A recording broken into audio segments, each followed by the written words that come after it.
सभी भाई बहनों को जय मसीह। आपका स्वागत है हमारे इस वीडियो में। तो आज मैं आपको ये बताना चाहूँगी कि जो हमारे मसीह भाई बहन होते हैं क्यों परमेश्वर को छोड़ देते हैं। आखिर ऐसा क्या होता है कि उनकी प्रार्थनाएं नहीं सुनी जाती और वो प्रभु में आते तो हैं लेकिन वो ऊब जाते हैं। किस लिए? क्यों उन्हें शैतान बहका देता है? क्यों वो परमेश्वर को छोड़ के चले जाते हैं? और क्यों उन्हें चंगाई या छुटकारा या जो भी इनकी समस्या होती है उससे निजात नहीं मिलती।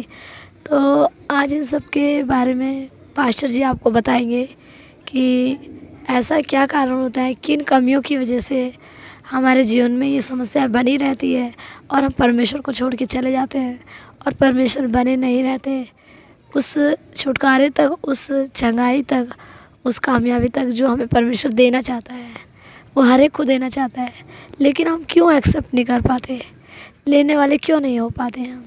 क्या कमी रहती है कि उस कमी का फ़ायदा शैतान उठाता है और हमें बहका देता है और हम अच्छे मार्ग से हटकर फिर उससे पुराने जीवन में चले जाते हैं। तो मैं माइक पास्टर जी को दूंगी। पास्टर जी आपको बताएंगे कि ऐसा क्यों होता है। Praise the Lord. सभी को जय मसीह की। जैसे अभी बहन ने पूछा कि आज बहुत सारे विश्वासी मसीही भाई बहन तो हम मतलब यीशु मसीह को क्यों छोड़ देते हैं, यानी प्रभु से दूर क्यों चले जाते हैं और परमेश्वर से क्यों दूर हो जाते हैं, बहुत टाइम उनके साथ अपना समय नहीं व्यतीत कर पाते। देखो, ऐसा वीडियो बहुत हमने देखा नहीं है, लेकिन इसीलिए हम लोग आपको अपने मसीह भाई बहनों के लिए बना रहे हैं कि हम प्रभु यीशु मसीह से दूर क्यों चले जाते हैं। आखिर क्या कारण है कि हम परमेश्वर से दूर चले जाते हैं। तो इसी विषय पर आज हम चर्चा करेंगे। तो जैसे हम देखते हैं कि आज हमारे बहुत से मसीही भाई बहन प्रभु में आते हैं, वो जल्दी से चंगाई पा जाते हैं, छुटकारा पा जाते हैं और उसके बाद प्रभु में आनंदित होकर मैंने अपने 15 साल के मसीही जीवन में देखा है कि बहुत खुलकर सेवा करते हैं। लेकिन मेरे प्रियो, आपको बताना चाहता हूँ कि वो क्यों प्रभु से दूर होकर चले जाते हैं। इसका रीज़न क्या है? इसका रीज़न यही है प्रियो, देखो वचन बताता है। वचन आप पढ़ते हैं, हम जानते हैं, जितने हमारे मसीह भाई बहन जुड़ते हैं, बहुत से नए हैं, बहुत से परिपक्व प्रभु के दास और दासियां हैं। तो आप वचन पढ़ेंगे, कोई भाई बहन क्या करता है, अपनी आशीष को प्रार्थना करके प्राप्त कर लेता है और कोई भाई बहन वचन पढ़ के अपनी चंगाई को प्राप्त कर लेता है और कोई मसीही भाई बहन है कि जो उपवास करके अपने आशीष को पा लेते हैं। लेकिन बाइबल बताती है कुछ हमारी आशीषें होती हैं कि जब हम प्रभु के लिए मतलब अपने परमेश्वर के वचन के सारे नियमों को मानते हुए अपने भेंट, अपने दशमांश, अपने श्राप को निकालते हैं, तब हम आशीष को प्राप्त करते हैं। तो हम आपको बताना चाहते हैं, ऐसे बहुत सी हमारे जीवन में गवाहियाँ हमने अपने लाइफ में देखी हैं कि बहुत सारे, एक बहन एक बार चर्च में आई और वो क्या, हम आपको एक थोड़ी सी गवाही बता रहे हैं। वो चर्च में आती है और डॉक्टर उसको बोला है कि बहन जी आपको शायद ट्यूमर हो गया है, रिपोर्ट में ही आता है। तो जब वो चर्च में आती है तो बताती है कि आपको ट्यूमर हो गया है। आने वाले दिनों में प्रभु चाहेगा तो हम उसकी गवाही आप लोगों को ज़रूर दिखाएंगे। तो बोलती है कि आपको ट्यूमर हो गया है और वो क्या बोलती है कि बहुत समस्या में थी, उसके पास खाने को भी सही से नहीं रहता, वो बहुत प्रॉब्लम्स में वो बहन थी। उसने बोला प्रभु हमारा तो कोई नहीं है, ये समस्या मेरे जीवन में आ गई। तो देखो, कुछ विश्वासी होते तो शायद प्रभु को छोड़ देते कि यार मैं प्रभु में था, मैं प्रभु में थी, लेकिन मेरे जीवन में समस्या आ गई, इसका रहने से हमारे जीवन में बीमारी बन गई, तो क्या मतलब है प्रभु में रहने से ना। लेकिन उस बहन ने फिर भी ऐसा, उसने कहा प्रभु अगर तू मुझे चंगा करेगा तो मैं तुम्हारे लिए चर्च में एक मैं उत्तम भेंट दूंगी जिसके द्वारा बहुत से हमारे चर्च के लोग आशीषित हों। तो उसने एक नहीं, वो उसने बोला कि प्रभु मैंने प्रार्थना करके हार चुकी, उपवास करके हार चुकी, सब कुछ करके जब हार चुकी तो उसने एक अपने अंदर, उसके अंदर प्रभु ने डाला होगा तो उसने ऐसा ठाना और हाँ मन्नत मानी उसको कि हम लोगों ने, किसी ने नहीं सिखाया, किसी ने ऐसा नहीं बताया कि आप ऐसा करिए। जब उसने ऐसा ठाना प्रियो तो क्या हुआ कि जब पास्टर जो हमारे साथ में सेवा करते हैं उन्होंने बताया ऐसा, तो क्या किए, उस बहन ने क्या किया कि उसने मन्नत मान ली। और जब उसने मन्नत मान ली कि प्रभु तू मुझे चंगा, प्रार्थना में आती रही जाती रही, वहाँ आती रही जाती रही, कोई पता नहीं चला कि उसको अंदर शायद दुष्ट आत्मा, कभी नहीं दुष्ट आत्माएँ आती थी। जिस दिन उसने अपने उसने फिर जाके एक बार जाँच करवाती है 2-4-5 महीने बाद, तो क्या होता है कि उसकी सारी समस्याएँ रिपोर्ट नॉर्मल आती है।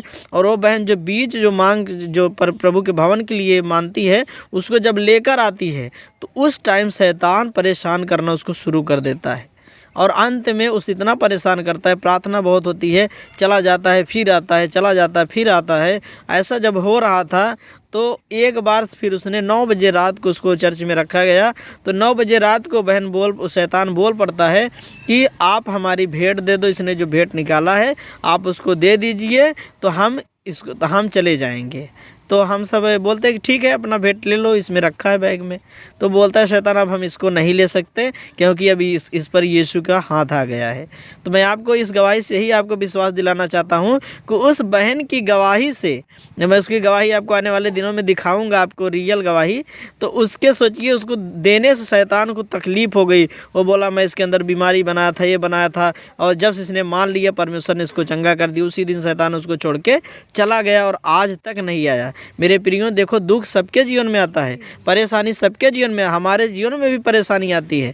ऐसा नहीं है। आयुब एक प्रभु का खरा व्यक्ति था, उसके जीवन में बहुत बड़ी समस्या आई। आयुब की जैसी समस्या किसी के जीवन में नहीं आई होगी, ना कभी आएगी, लेकिन वो अंत तक प्रभु में बना रहा। सोचिए प्रभु उसको कितना बढ़ाया, उसको कितना आशीष दी, उसका डबल करके प्रभु ने दिया। तो पास्टर जी मतलब हमारी जो मसीह भाई बहन है, हाँ, उनसे यही कहना चाहूँगी कि मतलब सुख, शांति और आशीष तो सब लोग चाहते हैं कि परमेश्वर हमें भर भर के दे दे, लेकिन क्या उन्हीं हाथों से जब परमेश्वर हमें ट्राई करता है कि हमारे विश्वास में बने रहेंगे कि नहीं बने रहेंगे, थोड़ा सा दुख तकलीफ दे दे तो क्यों हम निराश जाते हैं, क्यों हम निराशा में चले जाते हैं।